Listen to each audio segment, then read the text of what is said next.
All right. Welcome back to Modern Home Masterminds with Bespoke Brokers. I'm Shauna Glazier, designated broker and owner. And I'm Brittany Williamson, associate broker with Bespoke Real Estate. Shauna and I are Bespoke Real Estate, and we're also your guides to modern luxury across the entire state of Arizona. Each week, we speak with masterminds shaping the modern spaces. Do you want to get a behind-the-scenes look at your design build team's processes? Well, open communication and teamwork will lead you to that successful project. From architects to builders, designers, and more, let's explore the art of modern living together. All right. Well, welcome back, listeners. Have you ever heard the term ultra luxury real estate? Today's guest, Rich Brock, knows what it means, and he's going to share what his definition is. That's right. Rich is the owner of BedBrock Developers and has been constructing luxury homes for over 25 years.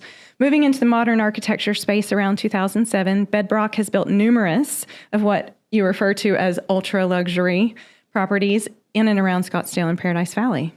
Yeah. All right. So, Rich, what is your definition of ultra luxury real estate?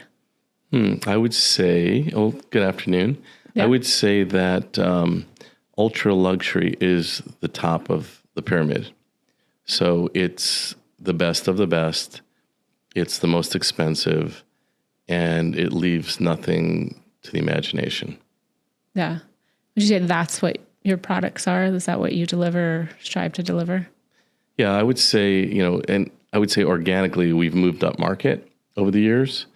And we moved up because, as you get better at what you do and you learn as you go, it became a lot more fun to build for clients that really wanted to build the best and create the best value. So over time, we were able to build incredible homes, and we've moved up. And organically, we're, I would say, close to the top of the pyramid. Mm-hmm. Yeah, I agree. I guess it's nice to find also the clients that you've built such a reputation to then have the clients have the budget to allow you to build that ultra luxury. That's what makes it fun. Yeah. Mm-hmm. So let's go back a little bit. How did you get into development? Because I know you've been doing this a long time. Great question. Probably a really long answer, but I'll try to shorten it. This is a second career for me. I was in the tech business for many years, and I sold my company in the mid-90s. As a teenager, I used to do side remodels for neighbors and loved it. I love the hands-on. I love the creative side of it, and have no idea why I didn't get into building or architecture early on, but I didn't. So I got into computers and electrical engineering. When I sold my company, I thought I was going to retire, but realized that I was way too young.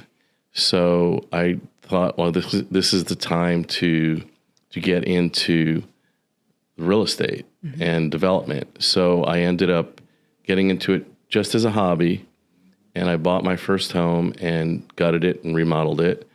And I did another home and then another home. And then before I knew it, I was doing spec homes. And I started in Paradise Valley, which is interesting because I had the financial backing personally to do that. And I loved it. I loved Paradise Valley. And after about 5 years, I got my general contractor's license and created a company, which was BedBrock in 2002.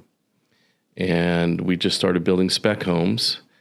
And then in 2005, I was building a home that was I used to travel to Europe a lot because I was back then, the trend in Arizona were more European style homes or Tuscan homes. Yeah. And we know. Yeah. And I loved it. I mean, I used to travel through Europe with my family, and we just took thousands of images, and we met with architects, met with builders, met with contractors, and I used to go on job sites, went to quarries. So I really got into all the details of building these homes. And I always wondered, how in the world are, if you look at Phoenix, it's a lot of production homes, right? America's production homes. And they're really designed to last 40 years and then tear down. If you go to Europe, most of those homes are built during the Renaissance. So they're 700-800 years old, and they still stand, and they're preserved. So one of the things I wanted to learn when I went to Europe was how are they building these homes that last forever? So that was intriguing for me, and I really got into that side of the technology side of it. When I came back and started building these homes, we were trying to build really authentic homes. So the original tagline of our company was authentic European style. And so when I built this home... Totally different than what you're doing right now, right? Totally different, yeah. Okay. And I actually didn't like modern. And we'll have to, we're gonna run some slides on what you're actually doing right now, because it's... Cool. So in 2005, a house I built, which was a Sienna villa, was discovered by Arizona Foothills magazine at the time. They were like the magazine for homes, and they had an annual home of the year, or show home, and we were selected, and that really launched us. Because right after that, did you say Sienna Villa, like right off McDonald and Scottsdale Road? It was actually in Clearwater Hills. Okay. In Paradise Valley. Yeah. And we got so many calls after that. Everyone wanted one. So that really launched us to become a custom home builder. So that's a lot has evolved from then. I'd love to go back and see your first spec home. Like, have you been back to one of your... Oh, yeah. Yeah. Do you still get calls? Love to see it. Well, I just think it'd be interesting to see the progression of what you've built, you know? Well, I always tell people, and even a layman, someone that's just an owner builder, the first home you do is the biggest learning curve. Sure. So you learn everything not to do in the next one. I can imagine. What are some, like, coming back from Europe and all of those trips, is there anything that stands out that it's like, this is gold that I brought back, or is it? Yeah, I always was intrigued on the thickness of walls. So if you look at homes in the Mediterranean region, the reason why the roof lines are all different is because they're generational. So they might have had a straight, like a California-style roof line, but when it goes to the next generation, they add on. So like I would visit job sites where the whatever generation it was, what they were adding on. So you have the up and down of the roof line. But what's so cool is technically the homes are built the same way. The difference now is they'll do a cast in place concrete wall where they pour it, and the wall itself is 24 inches thick. Then they use like a terracotta block, a very thin terracotta block, and that's the insulator. Then they use the natural stone, and they're not veneered stones like what we do here. They're actually big rocks. They chisel them, and they lay them on top of each other. So I would say that was the most intriguing thing to me, to see how the walls were like almost 3 feet thick when they were completed.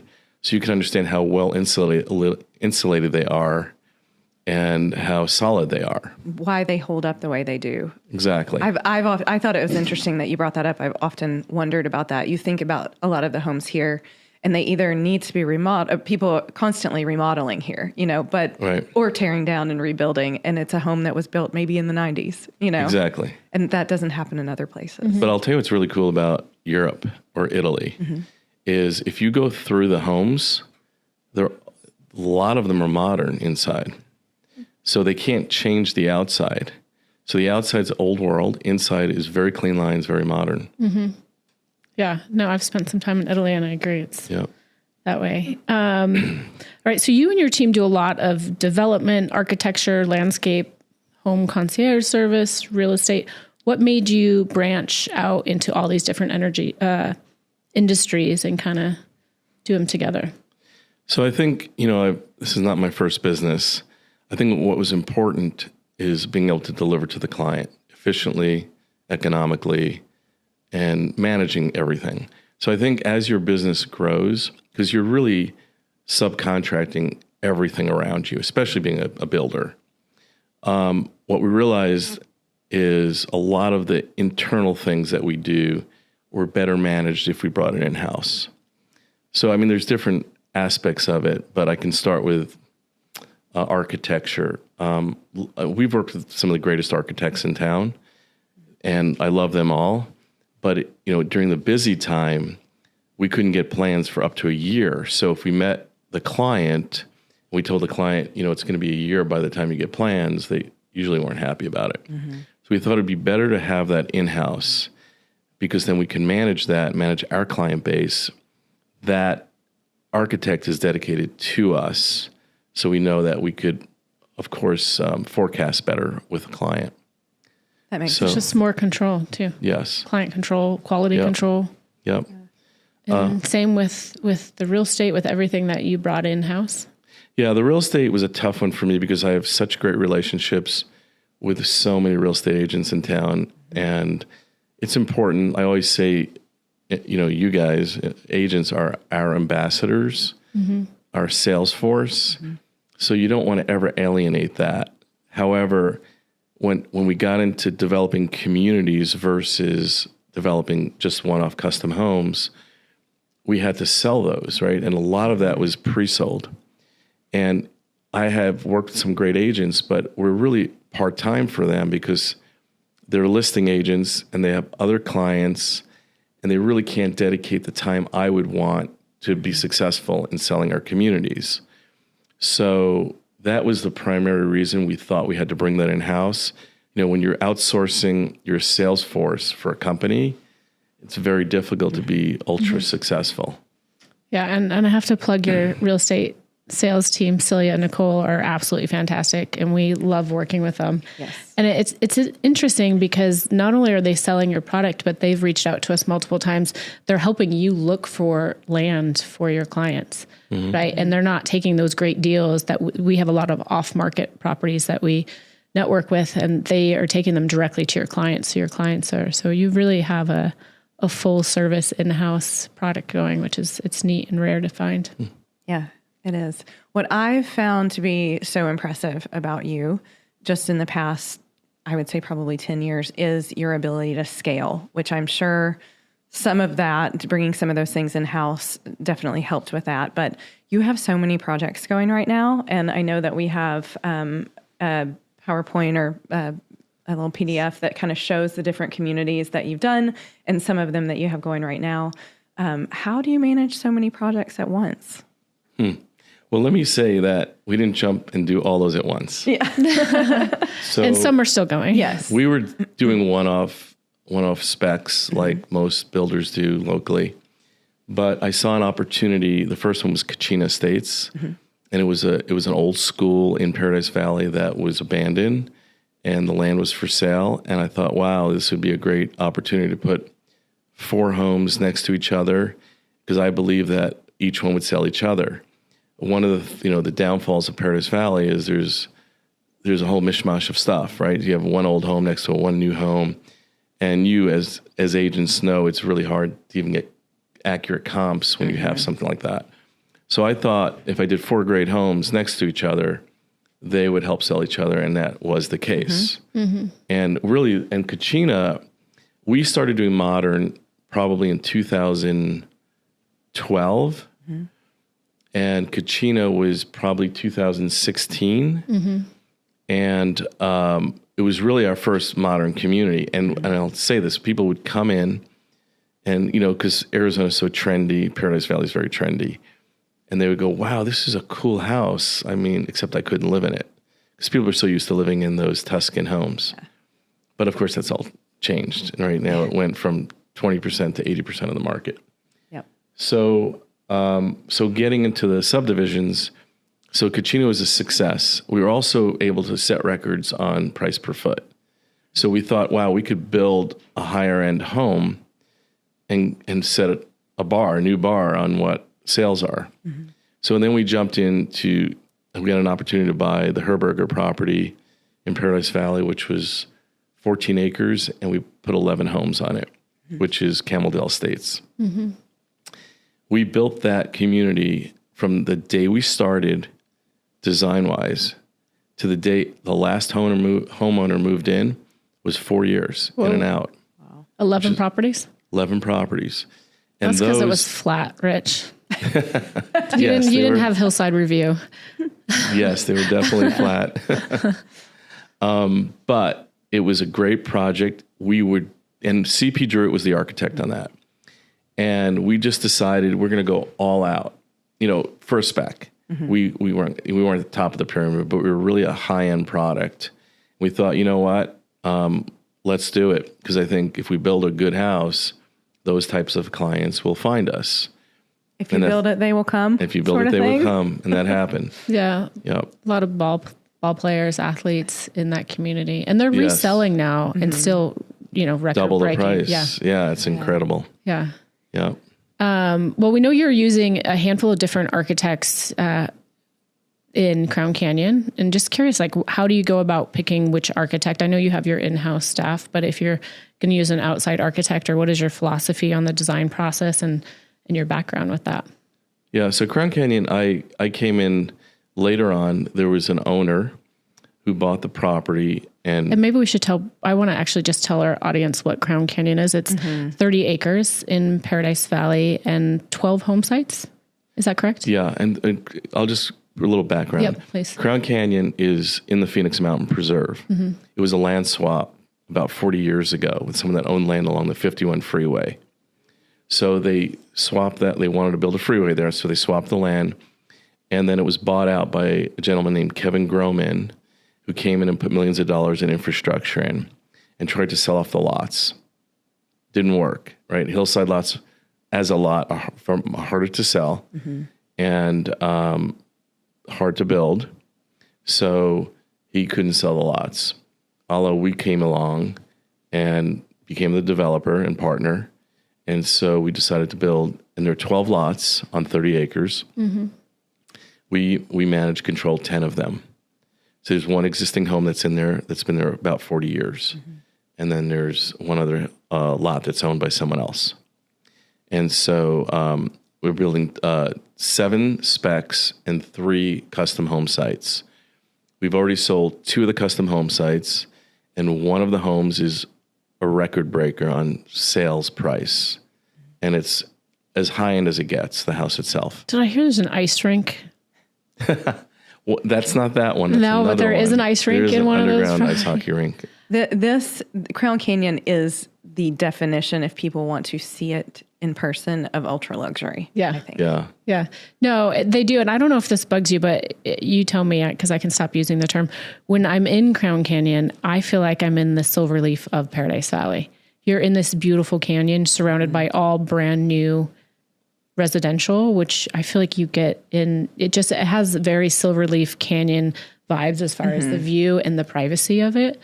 That's a great comparison. Yeah, I would say the same thing. Okay, good. Yeah, it's the Silverleaf of Paradise Valley, but it's in town. Yeah. Right? It's right there. Yeah. It's gated, but it has the same vibe.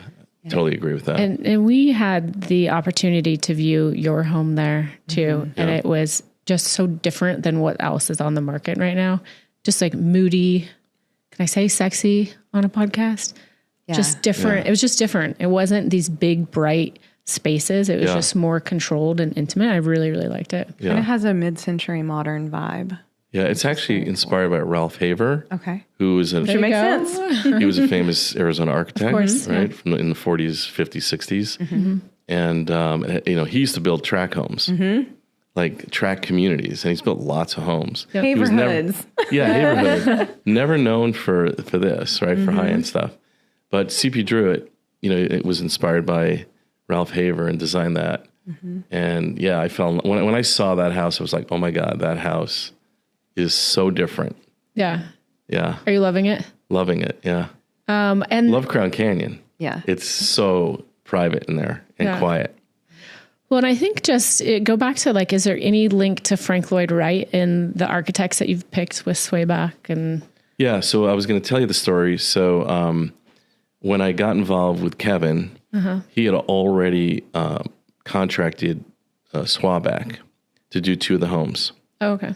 So, and Vern's retired, but his Team. that took over, Mike and Jeff. So started working with them. And so they're very talented. So the thing about Swayback is they are the apprentice of Frank Lloyd Wright, right? Vern Swayback worked with Frank Lloyd Wright. And so they're definitely, you could say, a spin-offs, but definitely influenced by Frank Lloyd Wright. So CP and I had a great relationship. We did approximately 40 homes together. Oh. And so I hired him to do 2 more in there.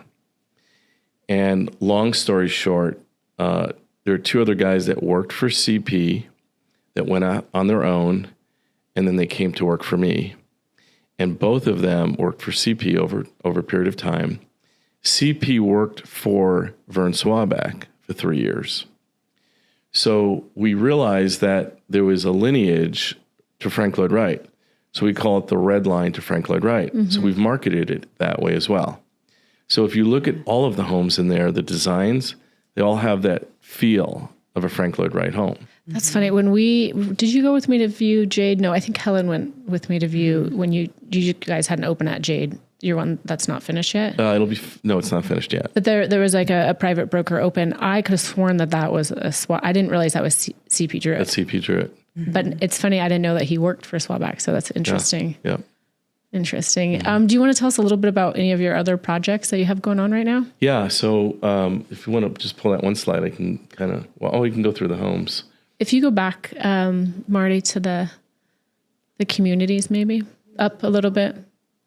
Yeah, these ones right here. Yeah, so we have a 3-home community in Paradise Valley called Birch Tree Estates. And the reason why we call it Birch Tree, because it's a little bit of a takeoff on Beverly Hills Birch Streets, but 2 of the homes are on Bluebird and 1 on Hummingbird.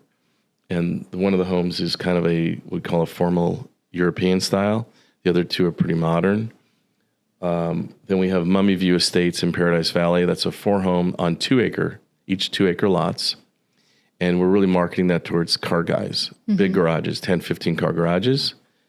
Those will be whatever style the client wants. We're not really dictating on that one. Good time of year to be marketing those properties. I'm sure you'll be at Barrett Jackson and the car shows. Right. Exactly. Okay. Continental Mountain Estates is actually one of my favorite places. It's a 13-home community, 5 to 7 acre lots. We call it the New Old West. So if you're from the Midwest or from wherever in the U.S. and you visualize Arizona, that's Arizona. Like just beautiful rolling desert saguaros. And that one's in Cave Creek. In Cave Creek. Correct. Open space. They'll be $10 million homes. So beautiful modern homes. 2 different architects in there. A dean from our staff and then Stratton Andrews. And then, so that is about 3 miles north of the town of Cave Creek. So what a great location. And if you think about like, where's the market there? Well, you have Desert Mountain, which is incredible, but it's all golf course community. This doesn't have a golf course. Mirabelle is the same way. Golf course community. But this is really going to be our high-end product out there. And we should go back. The price point on Crown Canyon is it 15 to 30 or where? Yeah, it starts at 15 to 30 plus. 15 to 30 million. And your Mummy Mountain Estates? Mummy Mountain is going to be probably around 12-ish, all of them. Okay. Yep. And then Continental Mountain is 10s. And then the last one that we're involved with now, which is another amazing community, is up near Prescott. It's Williamson Valley. That's where all the ranches are. Clean water. But what's different about this community is there'll be 36 acre lots, 17, and each lot will have rivers, streams, and lakes on it. That's amazing. So to find water in Arizona, sounds like Yellowstone. Yeah, it's very similar. It does. There's 25-foot pinyon pines on the property. It's beautiful, and having the rivers and streams. And we actually have a picture. If you go to the last image, so that's one of the homes. You can see the lake, right? With doesn't feel like Arizona. Now go to the next one, the next picture. You can see the stream going through the home. I just love how you brought work to your second home, though. You couldn't get away from it, huh? You can't retire. I do want to live there. Yeah. But it's a compound. It'll have a gun range in the compound for people that want to shoot. It's all open space out there. It's just beautiful. And did you say price point on those yet? Very reasonable. Yeah. We're looking at roughly 10. Yeah. Yeah. For that acreage? Yeah. For 36 acres. Yeah. Yeah, this is a great option for people 8,000 looking square for a foot second home. Yeah. And multiple buildings, not just one home. And just real privacy. Yeah. All right. And we call it Mountain Modern is the style. Mountain Modern, that is a style. I know. I know what that is. All right, we're at a point in our show, we like to do a little rapid fire where we just ask you a couple quick fun questions just so our audience can get to know some fun stuff about you. What is your favorite style of architecture? Mountain Modern. All right. Hence why you're doing this at your... So mountain views or city light views? Mountain views for me. Mountain views, okay. What's the favorite part of your job? Really my favorite part is being on a job site and visualizing, being initially on a job site, visualizing where the house is going to sit and what I'm going to look at. You enjoy that? Love it. Oh, it makes me anxious. I have no idea. I think it's such a skill, though. It is. I think a lot of people can't envision that, so it's great to have somebody like you that can. Yeah, my shoes have to be dirty every day. I'm sure your wife loves that. You take them off at the door, right? Yes, I do. Okay. What's your go-to spot for dinner in the Valley? My house. Oh, good. You have a good chef. No seed oils. No seed oils. What's the best piece of advice you've ever received?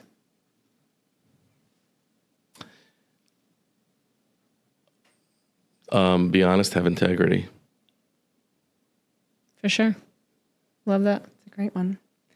Rich, thank you so much for coming on our show and sharing your story and your projects with our listeners. We're going to tell everybody where to find you in the show notes, but if you want to, you can tell our listeners the best place to find you, maybe your website or social media handles. Great. So we're bedbrock.com, BEDBROCK. I think you can find everything from our website. And you can find me too. Yeah, I know. It is a great website. All right. That's it for today's episode of Modern Home Mastermind. If you've enjoyed the show, please like, rate, and subscribe. Thanks to our guest for sharing his insights. And to you, our listeners, thanks for learning about everything modern with us. And if you are ready to take the next step in your real estate journey, please reach out to us at Bespoke Real Estate. And until next time, keep living, loving everything modern.